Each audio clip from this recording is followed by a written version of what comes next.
The new set just dropped, and the only thing I see in ladder is Wardhaven. Yo, what is up guys? Show here. Today I want to talk about the new decks that basically Shadowverse is giving us away for free. So it's hard for me to recommend what decks that you should be selecting because based off your collection level and what deck you are maining, you could have different opinions of them, different opinions and biasness towards selecting them. But I'll just give a TLDR. If you're a new player, just join the game, you see this set, you see free deck, which one to choose. I would say open all your free packs before you choose your deck, because the legendaries that you get will definitely steer you in a direction of choosing the deck, and I think that is something that what everyone will be giving you advice on. Open your free packs, then only choose your deck. But the main idea of this video is to talk about if should we choose these decks and how good are they if we just open them out the box, From the selections that I'm seeing, there are about 3 to 4 that I think are pretty safe choices, and the other 3, I would say they're a bit iffy, but you can beg to differ because I'm number one, I don't play all the decks equal. I don't love or play all the decks equally, so there is some biasness towards them. But let's go through the deck, and yeah, let's just talk through them. So Officer Swordcraft is something that I would highly recommend to newer players. Number one, it's also, the game is saying it's beginner friendly, but the reasoning is because you get some really good legendaries in the deck. You get Amelia, which is a very strong card that basically lets you draw two Swordcraft followers, recover 3 plate points. It's a good way to replenish your hand, especially you're playing it a little bit more tempo-ish. The set 2 new card is Gildaria. It's a really strong card because with the rally mechanic, if you summon total 20 followers, it basically gets a super evolve for free, and it's basically a board clear. Yeah, it's really strong. And also another reasoning why I say that Swordcraft is pretty good is because Swordcraft, you don't really need too many legendaries to make a decent Swordcraft deck. Goal wise, you do have some good ones. You have Zirconia, which is you evolve, you get a board. You have Vol Sniper, which is played, by the way, Zirconia is almost played in every single Swordcraft deck. That could change with more sets coming along, but as a 4-drop evolve, you have a board. They have to answer it. If they don't answer it, they're in a world of pain. Vols is played in every single Swordcraft deck as a really easy removal. It's just a 3-drop that deals 5, really good removal, and has a decent enhanced ability as well. Hound of War is a board clear. Luminous Lance Trooper is a decent board clear. It's a decent tempo card. You summon, you clear 1/1 because your followers will get rushed. Overall, I highly recommend this deck because there are some missing gold cards, but the good gold cards you are missing are Amalia, you're missing a Silver Lance Trooper, Centaur, Centurion. You get 3 copies of this, which is a very good closer. I don't think you need to 3, maybe 1 or 2, but overall, I think this deck is pretty good as it is because you don't need to put too much investment to make it good. Maybe 1 or 2 legendaries here and there, like an Albert, maybe an extra Amelia. The rest are goals. It's pretty good. The second one we're going to talk about is Ram Dragoncraft. I don't think number one, this is a beginner friendly deck, and number 2, I don't really recommend Ram Dragoncraft currently, is partly because it's not in a great spot. Dragon hasn't been a great spot, especially the new legendary card is a meme card, whereby people say it's a meme card or a content card because when Fanfare, you have of all the cards in your deck. Remember, look at the keyword, it's in your deck, it's not in everywhere. It's not half the cost of all your cards. This will half the cost of all your cards. I think this will be a different story, but it's in your deck. So one of the legendaries is already a content creator card and it's a meme card. And the second legendary is Burn Knight, which is mainly play for control. You do have some decent gold cards from Genesis Dragon, Twilight Dragon, Neptune, Arbiter of Tides, which is the latest gold card that we have, which I believe is really good as a tempo card. You summon a 7/7 that has ward, and you summon 2 orcas that have rush. You super evolved and you heal 1 whenever a marine followers enter the field. So that is pretty good. It's a basic heal card. The other gold card, Draconic Strike, it's okay. Some people say it's bad because you're not clearing anything with 3 damage. On the best case scenario, it does looks good, but on the worst case scenario, this card basically does nothing. But I can't really recommend Dragon because the deck doesn't give you anything too good. I prefer the Burn Knight was a Garyu because Garyu is pretty decent rather than a Burn Knight. Garyu gives you a board at the very least, but the goals are okay. That's the main thing. But I can't really recommend Dragon unless you are maining dragon, and I say go for it. And I'm not trying to downplay dragon craft in any way. It's just lacking in terms of card power, especially the other decks are getting so much power. So yeah, I can't really recommend this deck. So let's talk about Ward Haven craft. It is recommended as a beginner friendly, and I do agree this is a very beginner friendly deck. And there's a reason why in my intro I said I'm only seeing Ward Haven. Ward Haven is, I think, in a very good spot. Let's talk about the deck itself first. It gives you Wilbert, which is I think one of the most stickiest card in the game, because you summon a 6 mana, a 6 play point for 6 that gives you ward, and if you evolve, you get a crest. Every single ward followers gives a +1/+2. It dies, summon 2 more wards, and you buff them up. It's actually really annoying to deal with Wilbert on the board, especially its stakes. So Wilbert alone is strong. It's a very strong card. Do you need more than a single copy? Yeah, you might need maybe 2. 3 is just 3 is ideal, but 2 I think is more than enough. Safela is a great legendary to have, because it is your mid-game board clear and recover back your health, add a punch to it, because you recover 3, evolve, you do 3 auto follow, you do 3 to all your enemy, all of your enemy followers, and you can punch something in, you know. It's basically a board clear. It's really good. It gives you 2 copies of, actually for the goals, it gives you 2 copies of Unholy Vessel, which I think is really good. Havencraft is known for board clears as well, like having one of the best board clears in the entire game. Unholy Vessel is just straight destroy this card and all followers. So basically, even with barrier, it's dead. Of course, last word, it can't really go through it, but there are ways that this card can deal with, like cards that are last word. But overall, I can recommend Havencraft. It is just that this deck is really expensive to make. The amount of legendaries that you need for this deck is absurd.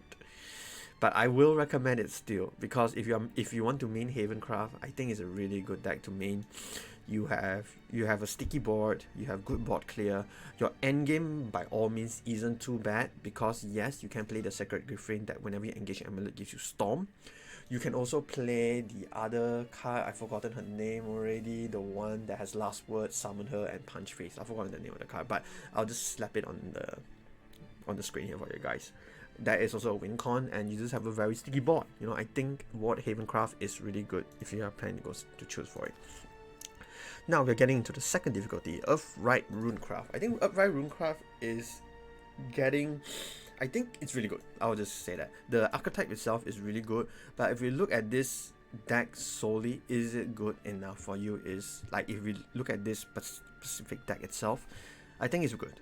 Partially because you have Kuon. Kuon is more often than not the Runecraft's only finisher, like actual boss monster. Yes, you have Lilantium, Enigma of Audacity, which is a very sticky card, but that doesn't mean that sticky doesn't mean you end the game. You know, Kuon ends you the game with Enhanced Stand, Super Evolve, 10 to face. That's really, really strong. It's a boss monster. If you look at the other cards, they do give you some decent Earthright cards, which I think out from the box you can play with without needing too many legendaries. Of course, you do need a couple like Anangrea, Kuons. But if you tell me, will I recommend this deck to a new player that loves to play a little bit more control-ish, spell boosty, play with a mechanic that Earthrights, that have to heal, that have to board clear, I can definitely recommend Earthright. You know, you have some pretty good, like, this deck is a mixture of sticky board as well as a bit of control-ish, because of Earthright mechanics that lets you board clear, like with Sage-like Teachings, which gives you 3 copy. It also gives you Edelweiss, that basically on Earthright 2 you can basically evolve this for free and recover 2 play point. So it's a 2 play point, 4/4 with rush, and deals 4 to something. So it's basically it's a board clear. Not board clear. You basically get to clear something. You get to clear 2 for free. 2 for 1. I'm sorry. But yeah, I do recommend this deck. So let's talk about the next one, Departed Abysscraft. This deck is definitely one of the most hyped deck, at least in my personal opinion. Because of the new legendary Gintetsu and Yuzuki, the Twin Calamities. I feel this card is really, really strong in Control Abyss, whereby you get to either summon 1 copies of Tailfox, and then there are 2/3 Rush Ward. If it dies, gives out Gintetsu +1/+0, or just destroy 4, heal 4. I think this deck, Okay, I'll say first, this deck as a standalone is decent, you know. You do need more copies of Gintetsu, you do need more copies of Cerberus. The class itself is really good. This deck is alright because you have strong endgame with Gintetsu, you have Cerberus, which is almost a staple in current Abysscraft decks. Undead Soldier, pretty decent. Ceres is good. Excella is iffy a bit because you might need setup and you do deal 2 to yourself, but looking at the goal specifically, I feel it's pretty good. Alterous, people are slowly cutting out Alterous, but I don't think I'll be cutting out Alterous just because I like her for her ward, and the fanfare is decent, you know, you get to add 2 shadows, and of course the evolve deals 2 damage to 2 random enemy followers, and usually when it says random, it's from right to left, from your screen, so it's technically, you can almost clear 4 things on the board if you, in a way. Sorry, 4 things, did I say? 3 things in the board with a single Alterous Evolve. If not, usually you're just clearing 2 things. So I do feel Abyss is definitely one of the classes that I really want to play, I would say. And do I recommend this deck to people? I say yes because you're getting a copy of Cerberus, which I think is now staple, and as well as Gintetsu and Yuzuki. So it's pretty good, you know. Choose this. I don't think I'll bar you like from choosing the Dragoncraft one, but the 2 legendaries are good. The goals are good. The only iffy goal that I'm trying to think of, is it good or bad, is definitely Laura Crew Commander. Is because when you super evolve, you give another follower Storm, and if you just look at standalone at all the cards, you have nothing that basically hits hard after. Like you can play this, play Cerberus, and you're hitting for 7 because you super evolve this deal 1, Cerberus deals 6. I mean, it's okay. So this card is a little bit iffy and weird. It's in the deck. It's good to have, but it doesn't mean that you should play in this deck. But overall, it's decent. Alright, it's a bit lengthy, so let's quickly go through. Puppet Portalcraft. I think this is the one that I will personally choose. Why? It's because I love puppets. Puppets are really strong. Currently, you get 1 Orchis and 1 Zwei for a legendary, which I think is really good in here. Orchis is a very great game ender. You might just need 1 more Orchis if you just want to go a little bit more budgety in the list. 1 more Orchis. Zwei is good because you summon a Victoria that basically lets you clear something, or almost guaranteed to clear something. Of course, it also gives any puppets that enter ward, so that's pretty good itself. We talk about the goals, right? You have Tool Sylvia. Sylvia to me is really strong, really strong, because of the flexibility in this card, whereby you can, number 1, you can activate to draw 2. Sometimes you just play this just for tempo, just to draw 2 and evolve clear something, or you can play heal 4 and destroy something with the ability. So this card is always a 1 for 2, and the modes lets you choose what you like, what you're lacking. The other goal is Divine Thunder, almost pretty good to have. Synchronized Hearts is an okay card to have. Summon the Lord and Victoria. I don't think this card needs a little bit more testing to see is it good or bad, but based off what I see from the deck itself, like if you want to play a puppet deck, I think this deck is pretty decent because the legendary is really good. Silver as a goal is really good. You have most of the puppet things that you kind of need. Love Struck Puppet, Puppet Theater, Medical Grade Assassin, Puppet Shield is okay. Noah is really good. You are lacking another goal, which is the 10 cost one. Puppet Lancer, did I mention that? It's decent as well. There are some cards that you might need to change a little bit here and there, but I think as the deck, looking at the deck itself, it's good. It's very flexible. You know, Zwei, I think it needs definitely some testing to see is it worth the inclusion as a 5 cost, but overall I really like this deck, and this deck is most likely the one that I'll be choosing. And last but not least, Pixie Forecast. I think this deck is very difficult for me to recommend to newer players for 3 reasons. Number 1, you don't need the deck to make the deck. Why do I say so? It's because you don't need to make the Pixie version, but just make the Roach version. There is a Roach version out there, and I think you don't need like a lot of legendaries. Heck, the legendaries are not even like a must, you know. You can just play Roach and some control cards, and you can play the deck without any legendaries. That being said, should you choose this deck, you know, if you're a new player? I don't really think so, because the deck is quite cheap to make, and if you got enough Roaches, you can just make them even without legendaries. So the question now comes is, if you're choosing this deck for the legendaries, are the legendaries good? Number 1, Titania, Queens of Fairies. I think it's an okay card, but I like the Crest, that's for sure, because you add a fairy to your hand. You also get to summon a fairy, evolve, you turn something to fairy, and you basically get to clear something, clear something big for a very simple cost, for a very cheap card, which you just need for 4 play points. Arya, Lady of the Wood, Fanfare, you get the crest, or Allied Pixie Night Storm, Super Evil, summon 3 fairies, you're basically dealing 4 to face. Is it good to get these 2 cards for this deck? It's hard for me to recommend for newer players because I think the other legendaries, they are more impactful. And if you just want to play Forest Craft, I would just recommend you just go ahead and play Roach Forest, which you don't really need a whole, which you don't really need these legendaries in. Maybe Olivia, which is the best legendary in there. Maybe Arya, some list plays, but it's hard for me to recommend this deck to players to choose unless you're maining this deck and you're just trying to get the Titania.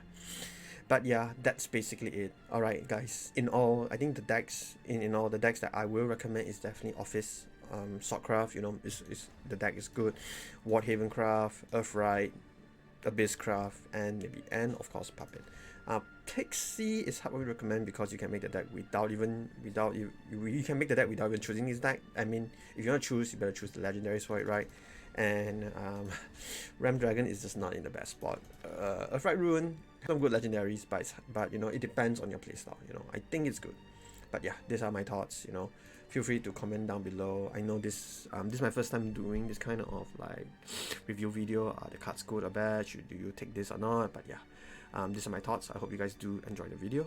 And if you guys want to see me open tons of packs in the latest set, the video should be on the screen right now. And I hope you guys do enjoy the video. See you guys. Bye.